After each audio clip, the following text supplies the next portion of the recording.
Kabar pernikahan datang dari artis peran Dinda Hau dan Reynaldi Mbayang. Keduanya resmi menikah pada Jumat 10 Juli 2020 pagi. Menggelar pernikahan di tengah pandemi virus corona atau COVID-19, Dinda Hau dan Rey Mbayang tetap mengikuti protokol kesehatan yang berlaku. Pernikahan yang digelar dengan adat Palembang itu hanya dihadiri oleh keluarga dan kerabat dekat dari Dinda Hau dan Rey Mbayang. Selain itu, mereka yang hadir wajib memakai masker dan ada larangan tepuk tangan saat akad nikah selesai dilaksanakan.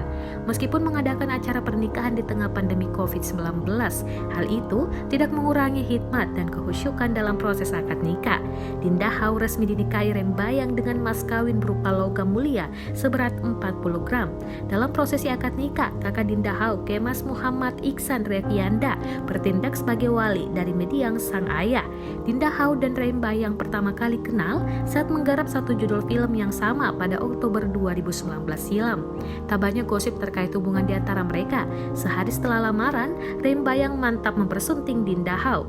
Rey Mbayang adalah penyanyi muda berusia 21 tahun yang tergabung dalam grup musik Adam sebagai vokalis.